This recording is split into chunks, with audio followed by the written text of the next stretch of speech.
சட்டமன்ற உறுப்பினராக தேர்ந்தெடுத்து போகிறது எதுக்கு? சும்மா அவங்க கொடுக்குற டீ காஃபியை குடிச்சிட்டு அங்கே டிஃபன் கொடுக்கறது சாப்பிட்டுட்டு கையெழுத்து போட்டு வரத்துக்கு இல்லை. குடிநீர் பிரச்சனை தான் புதுச்சேரிக்கே ஒரு தலையாய பிரச்சனையாக இருக்குது. இப்போ தமிழ்நாட்டில் புதிதாக தொடங்கப்பட்ட பிரதான கட்சியில் நான் பேச்சுவார்த்தை நடத்தின்னு இருக்கிறோம். தமிழக வெற்றி கழகத்தை சொல்கிறீங்க இருக்கலாம். எஸ்எஸ் நியூஸ் நேயர்களுக்கு வணக்கம். இன்று நம்மிடையே இணைந்திருக்கக்கூடிய சிறப்பு விருந்தினர் புதுவை மாநிலத்தின் உருளையான்பேட்டை சட்டமன்ற தொகுதியின் சட்டமன்ற உறுப்பினர் திரு நேரு அவர்கள். அவரோடு பேசலாம். வணக்கம் சார். வணக்கம் சார். முதல்ல உங்களுக்கும் வாழ்த்து சொல்லிக்கிறேன் எஸ்எஸ் மீடியாவுக்கு. ஏன்னா புதுச்சேரியில் இப்போ நிறையா நிகழ்வுகளையும் நிறைய அரசியல் சம்மந்தமான தொகுப்புகளையும் பிரதிநிதிகளை சந்தித்து நிறைய நல்ல செய்திகள்லாம் வழங்குறீங்க. உங்களுடைய இந்த பணிக்கு எனது வாழ்த்துக்கள் தெரிவித்துக்கிறேன். நன்றி சார். நன்றி சார். சார், இப்போ புதுவையில் பல்வேறு பிரச்சனைகள் நடந்து கொண்டு இருக்கக்கூடிய சூழலில் நீங்கள் எல்லா பிரச்சனைகளுக்கும் நின்று குரல் கொடுக்குறீங்க அப்படின்றது தான் எல்லாரும் சொல்லக்கூடிய கருத்து. சமீபத்தில் கூட முதல்வர் ரங்கசாமி அவர்களை மேடையிலேயே நீங்கள் எதிர்கொண்டு பேசுனீங்க. உங்கள் தொகுதி பிரச்சனை தொடர்பாக தான் நீங்கள் பேசியிருந்தீங்க. என்ன காரணம் சார்? நான் எல்லாத்துக்கும் மிந்தி போகிற ஆள் கிடையாது. ஆனால் அதே நேரத்தில் தவறு யாராவது செய்கிறாங்கனாக்கா அதை அவங்க திருத்திக்கணுன்றத நான் வலியுறுத்துவேன். இதுதான் என்னுடைய பணி. அதனால் அதை ஒரு நிகழ்வாக தான் இன்றைக்கி நடந்த இந்த மின்சார பேருந்து நிலையம் திறப்பு விழாவில் நடந்தது. ஏன்னு கேட்டிங்கன்னா அதில் நிறைய குறைபாடு முரண்பாடுகள் நிலவுச்சு. அதை நான் சுட்டி காட்டினேன். அந்த சம்மந்தப்பட்ட அதிகாரிகள் அதை மெத்தனமாக இருந்ததுனால அந்த திறப்பிழாவுக்கு நான் வரமாட்டேன், இதுக்கு நான் எதிர்ப்பு தெரிவிக்க போகிறேன் சொல்லியும் அதை சம்மந்தப்பட்டவங்க, அதாவது சிஎம்முக்கோ நமது மெதகு ஆளுநருக்கோ அவங்க தெரியப்படுத்தாத ஒரு அவசர கோலத்தில் அந்த நிகழ்வு நடத்தினாங்க. அதை என்னுடைய எதிர்ப்பை பதிவு பண்ணிட்டு வந்தேன். அவ்வளோதான் சார். சட்டமன்றம் எதிர்க்க கூட தர்ணா போராட்டங்கள் எல்லாம் ஈடுபட்டு இருந்தீங்க. எந்த பிரச்சனையாக இருந்தாலும் நீங்கள் மக்களுக்காக நின்று குரல் கொடுக்குறீங்க. இதுக்கெல்லாம் காரணம் என்ன சார்? அதான் நான் முதல்ல சொன்ன மாதிரி தவறான நிகழ்வு நடக்கல, மக்களுக்கான பிரச்சனையில் நான் தலையிடுவது என்னுடைய பணியாகவே நான் தொடர்ந்து செஞ்சுன்னுக்கிறேன். அதனால தான் சட்டமன்ற உறுப்பினராக மக்கள் என்னை தேர்ந்தெடுத்து அனுப்பிச்சதுக்குண்டான பணியாக தான். ஏன்னா இன்றைக்கி சட்டமன்றம் ஒரு கூடக்குள்ள ஒரு காலக்கெடு இருக்கணும். சட்டமன்றம் ஒரு இப்போ சபாநாயகர் அவர்கள் இப்போ கூட ஒரு கான்ஃபரன்ஸ் போய் ஒரு ஒரு பேச்சு அவர் ஸ்பீச் பண்ணிட்டு வந்துக்கிறார். என்ன சொல்கிறாருனாக்கா, அந்தந்த மாநில சட்டமன்றத்தை ஒரு காலக்கெடு நிர்ணயிக்கணும் நடத்துறதுக்கு. அப்போ ஒரு யூனிட் டெரிட்டரி இருந்தாக்கா ஏறக்குறைய எனக்கு தெரிஞ்ச வரைக்கும் 40 ஒர்க்கிங் டேஸ் நடத்தணும். அதே மாதிரி மாநில அந்தஸ்து உள்ள தமிழ்நாடு போன்ற பெரிய மாநிலம்லாம் 100 நாள் குறைந்தபட்சம் நடத்தினா தான் மக்கள் பணியை பற்றி நிறையா நம்ம பேச முடியும். மக்களுக்கான திட்டங்களை நிறைவேற்றுறதுக்கு அதிகாரிகளுக்கு வலியுறுத்துறதுக்கு சட்டமன்றம் தான் நம்மளுக்கு முதன்மை இடம். இந்த சட்டமன்ற உறுப்பினராக தேர்ந்தெடுத்து போகிறது எதுக்கு? சும்மா அவங்க கொடுக்குற டீ காஃபியை குடிச்சிட்டு அங்கே டிஃபன் கொடுக்கறது சாப்பிட்டுட்டு கையெழுத்து போட்டு வரத்துக்கு இல்லை. அதனால் சட்டமன்றத்தை முறையாக கூட்டி அதை விவாதம் பண்ணுறதுக்கு ஒரு நிகழ்வாக அந்த இடத்த பயன்படுத்தணுன்றதுக்கு நம்ம அடிக்கடி சொல்லுவேன். அது சட்டமன்றம் கூடுறப்பெல்லாம் குறிப்பிட்ட, அதாவது 1 மணி நேரம் 1/2 மணி நேரம் நடத்துறது. இப்போ கூட 12ஆம் தேதி சட்டமன்றம் கூடுறதுக்கு இருக்குது. இடைக்கால பட்ஜெட் போட போகிறாங்க. இப்போ தமிழ்நாடு சட்டமன்றம் துவக்கி நடக்குது. பட்ஜெட் கூட்டம் அறிவிச்சுக்கிறாங்க. ஏறக்குறைய தொடர்ந்து ஒரு 10 நாள் 15 நாளாக நடக்கும். இங்கே பார்த்தீங்கன்னாக்கா ஒரு சட்டமன்றத்தை கூட்டினாக்கா 1/2 மணி நேரம் முடிச்சுட்டு போயிடுவாங்க. பட்ஜெட் கூட்டத்தொடரே பார்த்தீங்கன்னாக்கா 7 நாள் 8 நாள் தான் நடக்குது. அப்போ மக்கள் பிரச்சனையை பற்றி பேசுறதுக்கு வாய்ப்பு எங்கே கிடைக்கணுமோ அதை நம்ம வலியுறுத்துகிறோம். அதுதான் நம்ம செய்கிறோமே தவிர இதில் தனிப்பட்ட எந்த ஒரு கருத்தும் கிடையாது. அதனால் என்னுடைய மக்களுக்கான உரிமையை கேட்கக்கூடிய அதை நான் பயன்படுத்துகிறேன். சார், இப்போ நீங்கள் சொல்லக்கூடிய கருத்துக்களுக்கு முதல்வர் செவி சாய்க்கிறாரு. அதான் முதல்வரை பொறுத்த வரைக்கும் அவர் பேலன்ஸாக தான் போயின்னுக்கிறாரு. அவர் சுற்றி சபாநாயகர் போன்ற அவர்கள் அவரை சரியாக பயன்படுத்திக்க மாட்டுறாங்க. அதனால் பல தவறுகள் நடக்குது. இந்த ஒன்று கூட பார்த்தீங்கன்னாக்கா இந்த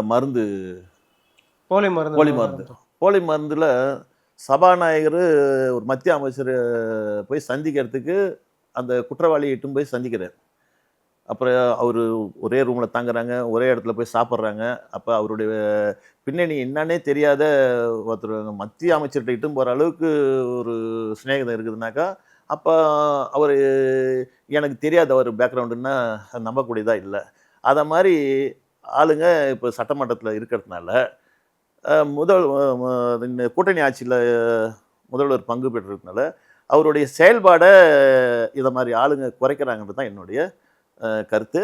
அதுதான் நான் வந்து சில நேரத்தில் எதிர்க்க வேண்டியதாக இருக்குது.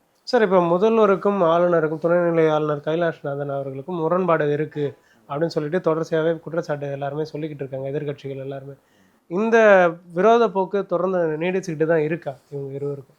இல்லை, ஒரு நேரத்தில் நல்லா தான். இப்போ இன்றைக்கி பார்த்தீங்கன்னாக்கா நிறைய திட்டங்களுக்கு கவர்னர் ஒத்துழைப்பு கொடுக்குறாரு. அதே நேரத்தில் இன்றைக்கி முதல்வர் அறிவித்த திட்டமெல்லாம் இப்போ சமீபத்தில் பார்த்தீங்கன்னா இன்றைக்கி 2500 மகளிருக்கான உரிமை தொகை, முதியோர் பென்ஷன் உயர்வு, பொங்கல் தொகுப்பு, இதெல்லாம் கவர்னர் உடனே ஒப்புதல் கொடுக்கறதுனால எனக்கு அப்படியோட பெருசாக அவங்களுக்குள்ள ஒரு முரண்பாடு இருக்கிறதா எனக்கு தோணல.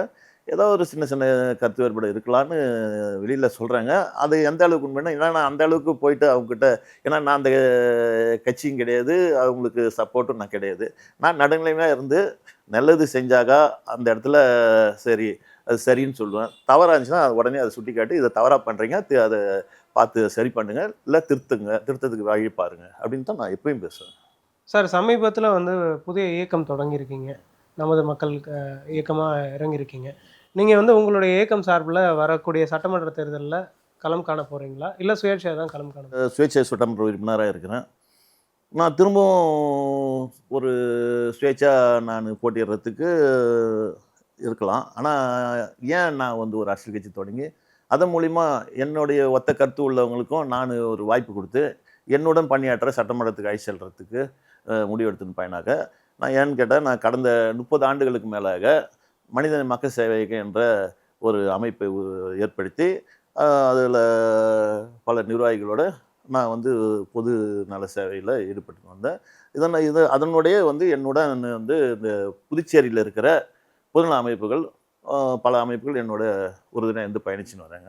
அப்படிலாம் இருக்கக்குள்ள வர சட்டமன்ற தேர்தலில் நான் இதுக்கு மேலே போய் இன்னொரு கட்சியில் எனக்கு வாய்ப்பு கொடுங்கன்னு கேட்கக்கூடிய இடத்துல நான் இல்லை. ஏன்னு கேட்டிங்கனாக்கா அந்த அளவுக்கு அந்த கட்சியெலாம் நான் சொல்ல விரும்பலை. அதனால் எனக்கு தேவையில்லைன்றதுனால, ஏன்னா சென்ற முறையே நான் வந்து 2011 மாண்புமிகு முதலமைச்சர் அவருடைய கட்சியில் சட்டமன்ற உறுப்பினராக நான் வந்து போட்டியிட்டு வெற்றி வாய்ப்பு ஏற்படுத்தினேன்.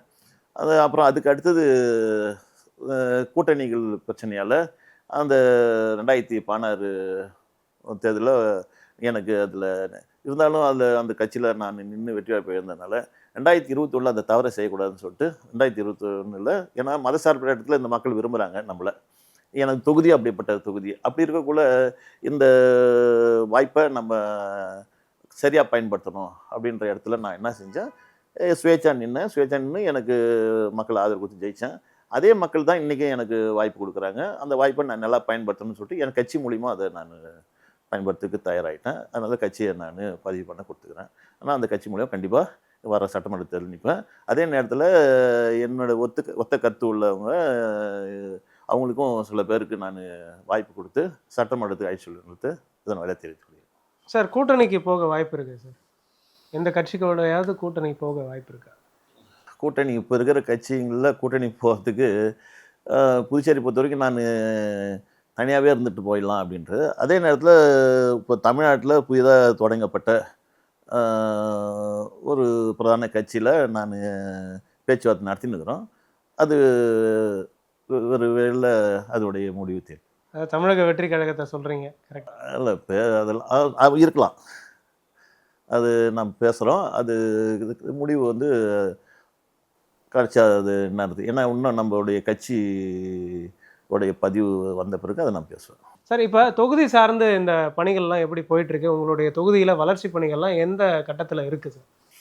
என்னுடைய தொகுதியில் இந்த 2021 சட்டமன்ற தேர்தல் பிற்பாடு என்னுடைய பணி என்னுடைய மக்களுக்கு நன்கு அறிவாங்க. என்னை பொறுத்த வரைக்கும் என்னுடைய ஆஃபீஸு காலையில் 9 மணிலேருந்து சரியாக இயங்கின்னு இருக்கும். என்னுடைய மக்கள் இங்கே வந்து எந்த ஒரு திட்டத்தின் பயனையும் இங்கே வந்து அப்ளிகேஷன் கொடுத்துட்டு போயிட்டாக்கா அவங்களுக்கு நான் எல்லா பணியும் முடித்து அவங்களுக்கு தகவல் தெரிவித்து அவங்களுக்கு வீடு தேடி சென்றடைய விதமாக நான் செஞ்சுன்னு வரேன். அதே நேரத்தில் சாலை வசதி ஆகட்டும், குடிநீர் வசதி ஆகட்டும், மின்சார வசதி ஆகட்டும், அடிப்படை வசதிகளை உடனுக்குடன் செய்வதில் நான் வந்து கண்காணிப்பாக இருப்பேன். இருந்துன்னு இருக்கிறேன். அதனால் இன்றைக்கி இருக்கிற சாலையெல்லாம் என் தொகுதி உள்ளே போய் பார்த்தீங்கன்னாக்கா, இந்த கோவிந்த சாலை, உருளைப்பேட்டை, ராஜா நகர், முத்தமிழர், அந்தே நகர், இங்கெல்லாம் பார்த்தீங்கன்னா குண்டும் குழி இல்லாத ஒரு தரமான சாலையை தொடர்ந்து அமைச்சின்னு வரேன். இன்னும் வெகு விரைவில் இருக்கிற சாலையெல்லாம் போட்டு முடிக்கிறதுக்கு திட்டம் முடிவடைந்த நிலையில் இருக்குது. இன்னொரு 10-5% வேலை தான் பாக்கி இருக்குது. அதையும் இந்த தேர்தலுக்குள்ளே முடிச்சிடணுன்றது நான் உறுதியாக சொல்கிறேன். சார், சுத்தமான குடிநீர் வந்து எல்லா தொகுதிகளிலும் கிடைக்கல அப்படின்னு சொல்லி ஒரு குற்றச்சாட்டு இருக்குது. சமீபத்தில் கூட வந்து குடிநீரில் கழிவுநீர் கலந்த விவகாரம் பற்றி கேள்விப்பட்டிருப்பீங்க. உங்களுடைய தொகுதியில் குடிநீர் தொடர்பான பிரச்சனைகள் தீர்க்கப்பட்டிருக்கா சார்? ஆமாம், குடிநீர் பிரச்சனை தான் வந்து புதுச்சேரிக்கே ஒரு தலையாய பிரச்சனையாக இருக்குது. புதுச்சேரியில் பார்த்திங்கன்னா இன்றைக்கி நிலத்தடி நீர் உறிஞ்சக்கூடிய பூமியாக இல்லை. இன்றைக்கி காங்கிரீட் காடுகளாக மாறிடுச்சு.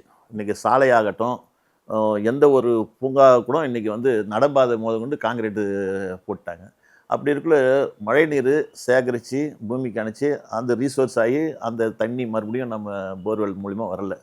ஆனால் என்ன ஆகுது, நிலத்தடி நீர் மாசு அடைக்கிறது இல்லாமல் கடல் நீர் வந்து நிறையா உட்புந்து போச்சு. அதனால் எவங்க போர் போட்டாலும் அந்த குடிநீர், உப்பு கலந்த குடிநீர் இன்றைக்கி பார்த்தீங்கன்னா டிடிஎஸ்ஸு ஏறக்குறைய 2500க்கு மேலே நகரப்பகுதியில் இருக்குது. இது என்னுடைய தொகுதி மட்டும் கிடையாது. முரளியார்பேட்டை, நெல்லித்தோப்பு, காமராயர் நகர், ராஜ்பவன் தொகுதி, முத்தால்பேட்டை, இந்த மாதிரி நகரப்பகுதியில் இருக்கிற அத்தனை தொகுதிகளையும் வந்து குடிநீர் மாசுபட்டு போயிருக்குது. இதுக்கு வந்து ஒரு திட்டம் வந்து ஏஎஃப்டி திட்டம்னு ஒரு திட்டத்தை வந்து பிரெஞ்சு இந்திய ஒப்பந்தம், அதாவது பிரெஞ்சு அரசாங்கத்தின் நிதி பங்களிப்போடு 515 கோடி ரூபா செலவில் 505 கோடி ரூபா செலவில் ஒரு நல்ல திட்டத்தை அரசாங்கம் கொண்டு வந்துக்கிறாங்க. ஆனால் அந்த திட்டத்தை செயல்படுத்தக்கூடிய அதிகாரிகள் மத்தன போக்கால் இன்றைக்கி அந்த திட்டம் வந்து அதே அரசியல்வாதிகளும் அதில் மத்தன போக்காக இருந்த காரணத்தால் இந்த திட்டம் கிடப்பிலே கிடக்குது. பாகூர், மணமேடுன்ற பகுதியெல்லாம் அன்றைக்கி அந்த பகுதியில் இருக்கிற தண்ணி போயிட்டு கடலில் வீணாக போய் சேருது. அங்கே ஒரு 70 போர் போட்டு அங்கேருந்து தண்ணிங்களை கொண்டாந்து நகரப்பகுதிக்கு கொண்டாடுறதுக்கு திட்டம். அந்த திட்டம் எங்கெங்கே ஏரி குளம்லாம் அங்கேதோ அதுலேயும் அந்த நீரை நிரப்பி அது மூலிமா தண்ணியை, சுத்தமான தண்ணி, குடிநீரை நம்ம கொடுங்க. அது நல்ல திட்டம். அந்த திட்டத்தை செயல்படுத்தியிருந்தால் இன்றைக்கி புதுச்சேரி நகரப்பகுதியில் ஒரு சுகாதாரமான குடிநீர் மக்களுக்கு கிடைச்சிருக்கும். அரசாங்கம் செயல்படுத்தலைன்றது என்னுடைய வருத்தத்தை பல முறை பதிவு பண்ணிட்டேன். இருந்தாலும் அந்த திட்டம் இன்னும் நிலுவையில் இருக்கிறது. அதை வந்து ஒரு கமிட்டி அமைச்சு அதை சரியாக பயன்படுத்தணும்னு சொல்லிட்டு நான் ஒவ்வொரு சட்டமன்ற ஒரு கூட்டத்தோடனே வலியுறுத்துகிறேன். அதற்கான தீர்வை இந்த அரசு எடுக்கலைன்றது என்னுடைய வருத்தத்தை பதிவு பண்ணேன். அதுக்கு மாற்று எனது தொகுதியில் அதுக்கு மாற்று ஏற்பாடாக சுதேசி காட்டன் மில் மற்றும் பால்பவன் நம்ம அந்த இருக்கிறதெல்லாம் அந்த பகுதியில் இருக்கிற டேங்குங்களில் டீசால்டேஷன் பிளான்ட் ஏறக்கூடிய 5 கோடி ரூபா அளவுக்கு இப்போ ஒரு 10 லட்சம் லிட்டரை அந்த குடிநீரை சுகாதாரமான குடிநீராக, அதாவது டிடிஎஸ் லெவலில் உப்பு தன்மையை குறைக்கிறதுக்கு இப்போ 2500 டிடிஎஸ் இருக்குன்னா அது 500ல் வரும். அந்த 10 லட்சம் லிட்டரை அவங்க சுத்திகரிப்பு பண்ணி மக்களுக்கு விநியோகிக்கிறது அந்த ஒரு திட்டத்தை புதுச்சேரியிலே முதல் முறையாக என்னுடைய தொகுதியில் நான் நிறைவேற்றினுக்கிறேன். அது இந்த பணி இன்னும் 1 மாத காலத்தில் முடியும்னு சொல்லிக்கிறாங்க. அது நான் அடிக்கடி அதை ஆய்வு பண்ணின்னுக்கிறேன்.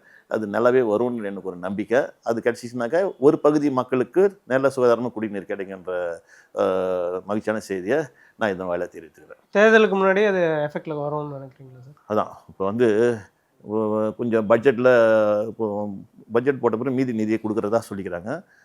இன்னொரு பிளான்ட்டு போடுறத என்ஓசி பொல்யூஷனில் என்ஓசி கொடுக்காம ரொம்ப நாளாக நிலுவையில் இருந்தது. அதையும் நான் வாங்கி கொடுத்துட்டேன். அந்த பூமி பூஜை, அதாவது அந்த ஒர்க் ஆர்டர் கொடுக்கறதுக்கு செக்ரட்டரி லெவலில் இப்போ ஃபைல் இருக்குதா சொல்கிறாங்க. அதுவும் வந்துருச்சுனாக்கா வர 6 மாதத்தில், அதாவது தேர்தலுக்குள்ளேயே ஒரு பிளான்ட்டை திறக்கிறது வாய்ப்பு இருக்குது.